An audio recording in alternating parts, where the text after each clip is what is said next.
There was a day I was observing my wife as she was tutoring my child, and it just occurred to me that it seems that women are the ones that normally home tutor children. Because when I was observing her, I recalled that my mom too used to do that for me instead of my dad, and it got me thinking. And I went to the internet and I googled who is more responsible for home tutoring and care and all that for children generally, because I wanted to find out. And I saw that women are the ones that often do that. And it got me thinking even harder and deeper. Why is it like that? Because it seems in the home front, it is the men that do the discipline, and the women are the ones that nurture and instill knowledge and some things in a certain way. Though men do it, but women, there's something about knowledge and wisdom. That brings me to Sophia. Let's dig into who or what Sophia, the goddess of wisdom, is. Sophia is the personification of wisdom, appearing as a divine feminine figure in Hellenistic philosophy, Gnostic cosmology, and biblical wisdom literature.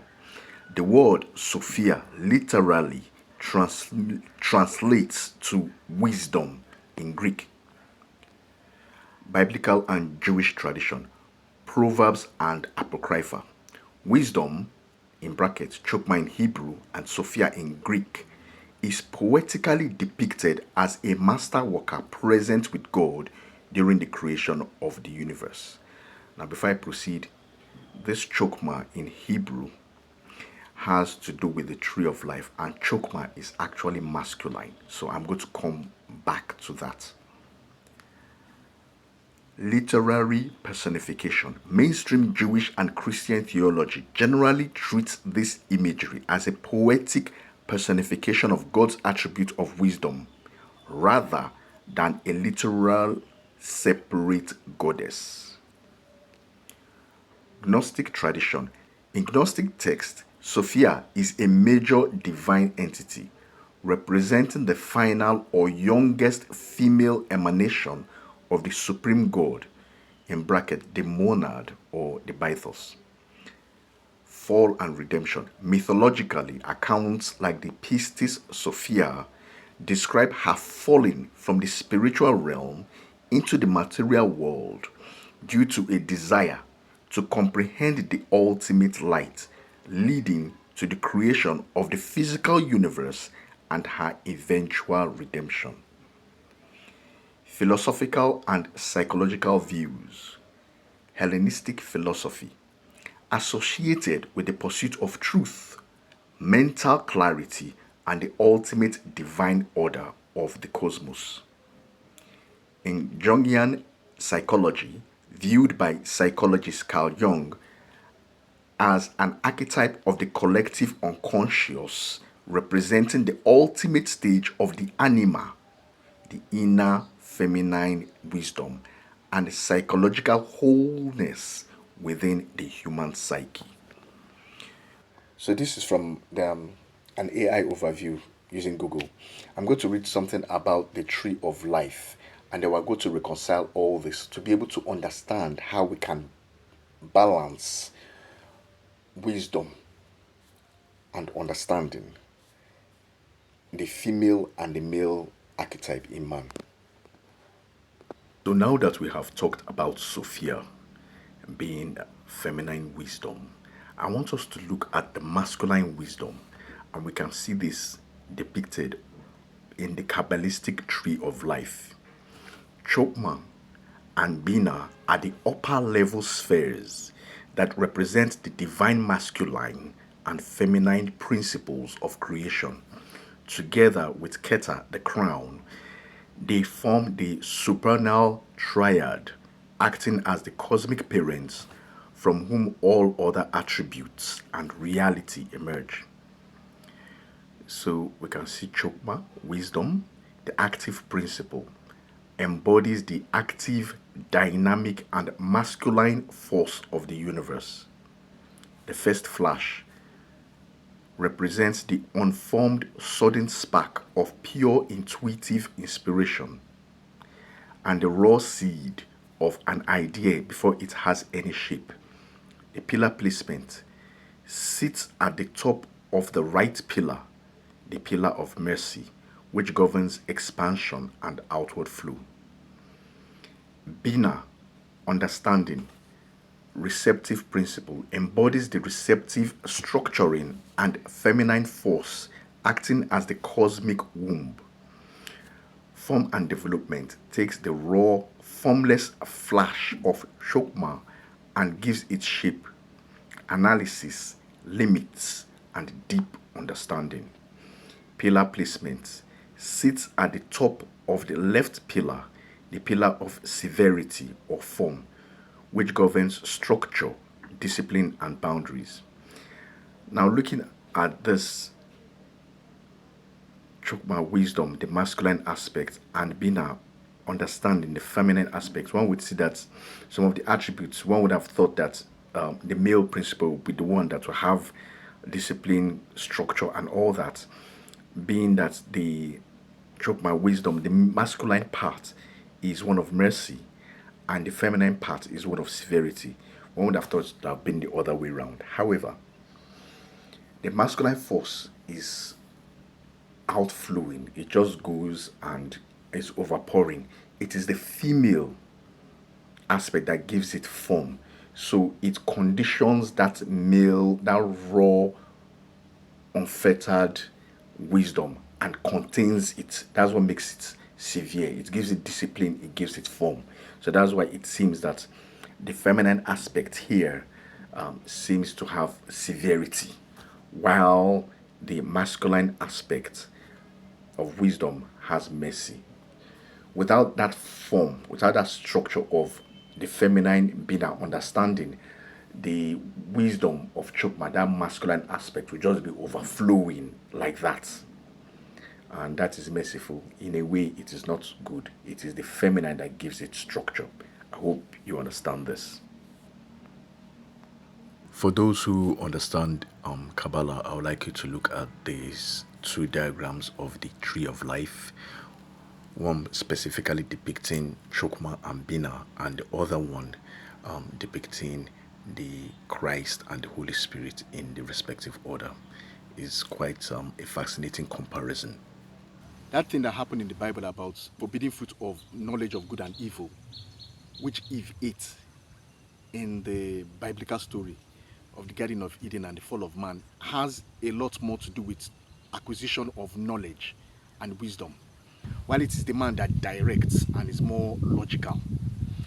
And it got me thinking, and I did this research on Medium, and I would like to read this article so that we all relate with it.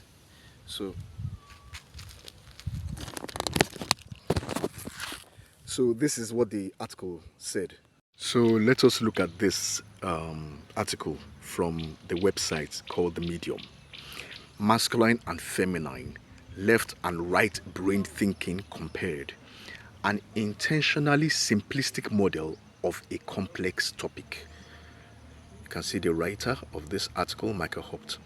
The following diagram represents schematically the complex polar opposites of two different views of the world. Now let's check out the diagram. This is the diagram here.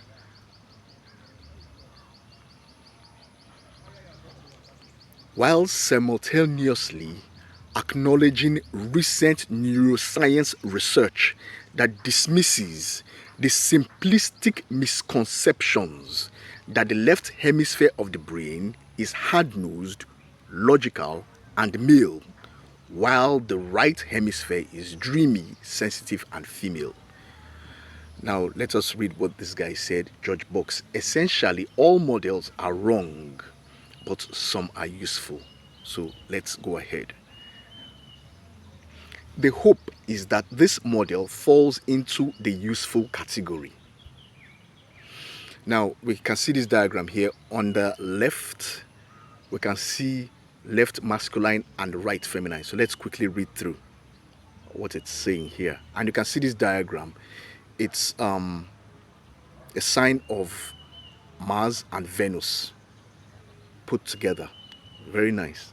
So left masculine, it has to do with differentiating individual, external focus, path focus, results oriented, competitive, hierarchical structure, action, doing, focus on intent, logic, independent, urgent, analysis, head, speaking, directing, assertive, project, conscious, structured, linear, cause and effect, linear analysis, bottom line oriented. So let's look at the right feminine, integrating, collective, internal focus, whole focus, process oriented, collaborative, circles and swirls, planning, being, focus on effect, values, interdependent, patient, intuition, heart, listening, open, accommodating, respond, subconscious, random, circle, relationships, systems thinking, stakeholder oriented. So summarize differences of left and right brain thinking. So let's look at these notable quotations. In general terms, the left hemisphere yields narrow, focused attention, mainly for the purpose of getting and feeding. The right hemisphere, which is now the feminine, yields a broad, vigilant attention, the purpose of which appears to be awareness of signals from the surroundings, especially of other creatures who are potential predators or potential mates, foes or friends. This is by Ian McGilchrist, speaking about left versus right brain in animals, quoted in The Master and His Emissary, The Divided Brain and the Making of the Western World. So, direct causation, left brain is dealing with a problem via direct action. Systemic causation, that is the right brain, focuses that many problems arise from the system they are in and must be dealt with via systemic causation. Systemic causation. This is by George Lakoff, professor of cognitive science, University of California at Berkeley. So now, located in the left side of our brain is the masculine force. It is the part of us that is assertive, logical, analytical, doing, controlling, aggressive, striving, projecting, hard, organizing, rushing, thrusting, always pushing us to survive, and has its origin in our minds. Interesting. The right side of the brain is feminine, or that which is creative, delicate, intuitive, nurturing, receptive, tender, surrendering, synthesizing, integrating, soft, feeling, and part of us that knows without explanation. Its roots reach deep into the heart. Very interesting. The feminine helps us to be. This form of energy softens the constant male-driven doingness of our lives, which has become part of our misguided and relentless efforts to survive in the material world. Now, this is from the Rising Feminine Energy.